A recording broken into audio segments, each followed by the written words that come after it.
Hi, welcome once again to the NBT Railroad, nothing but track.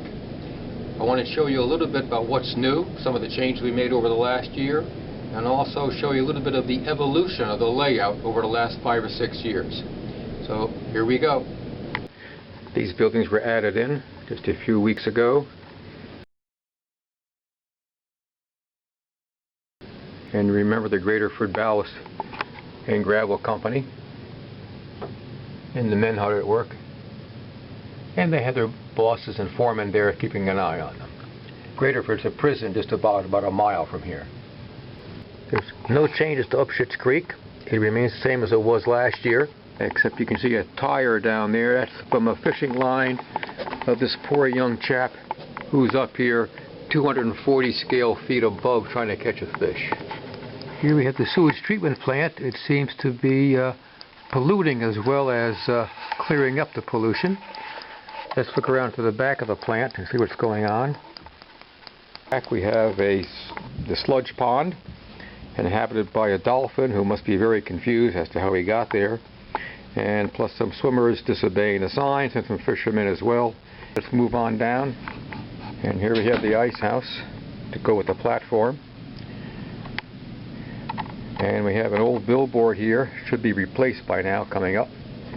I think that one's dated quite a bit. And then going to the sky cam, we can see our CSI scene down below at the railroad station. And we have a lineup of various taxis that take you where you want to go. And on the rooftops of the village, we have some magazine ads from the 50s. Which may not be acceptable today. And there's a facade in front of the control panel that was added on, and a nice view of the freight yard, 16-track freight yard. We added the facade around the outside of the table here. It makes a nice shot when the camera car is going around. Rather than looking at a bare wall, you get to see some buildings.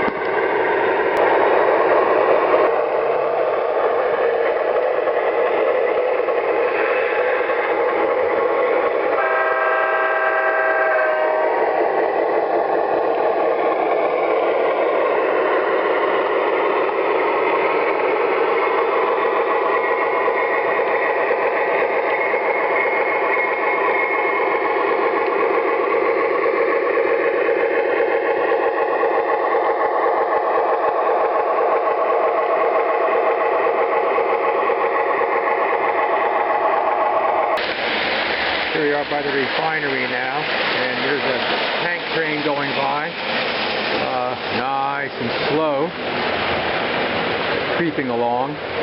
On the upper level is another train going across the triple bridge.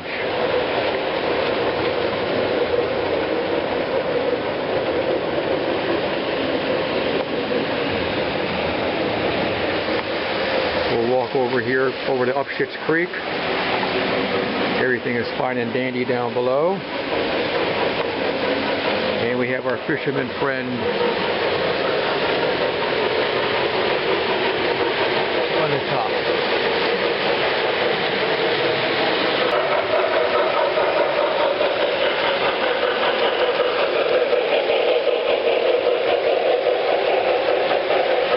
Here goes the Hudson. The other freight train.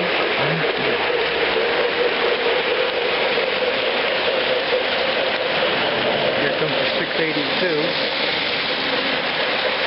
with refreshers.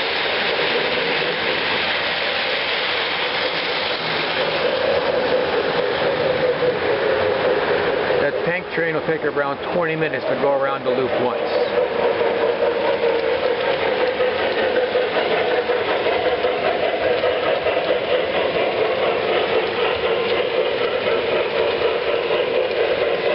Very exciting to watch, but it does take 20 minutes. Overview from behind the staging yards down to the main freight line.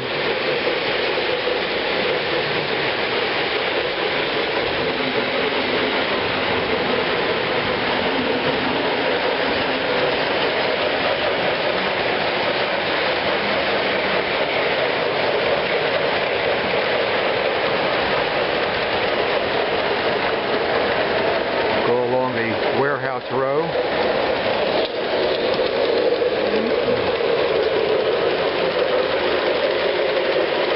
Going over to the village.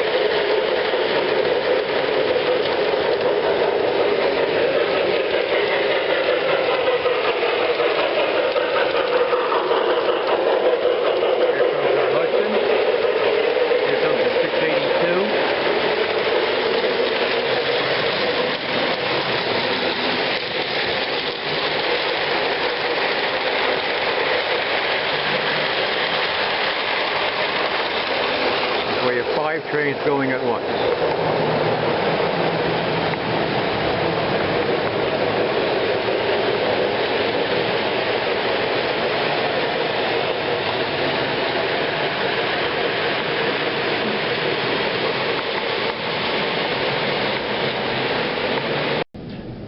Now let's take a look and see how the refinery has evolved over the last 4 years.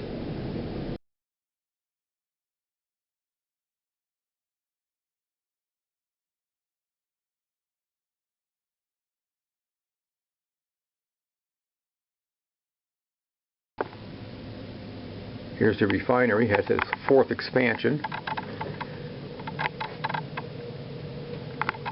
Variety of reactors, storage vessels, towers, water towers, all kinds of equipment here. Moving along over to the storage unit, electrical power supply.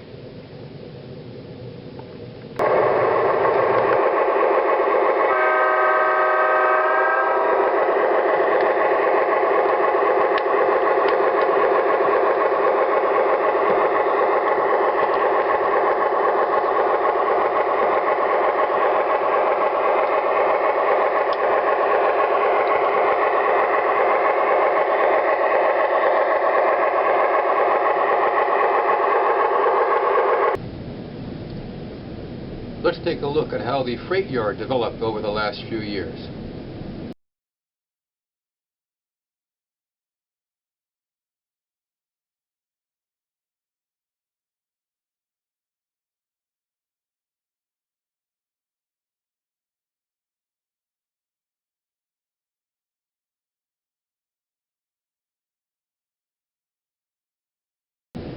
Let's take a look at the underlying substructure of the layout, how the table was built and some of the wiring.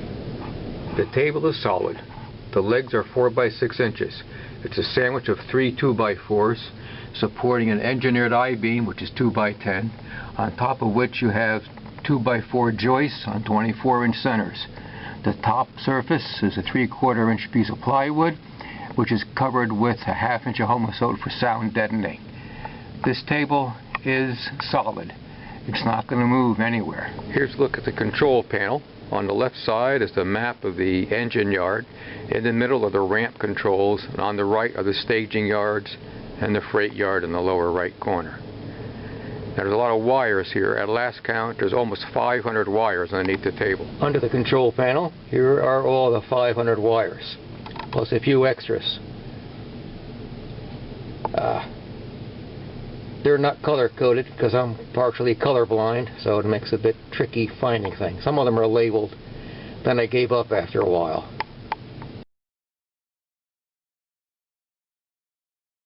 Thank you for visiting. Come back again next year.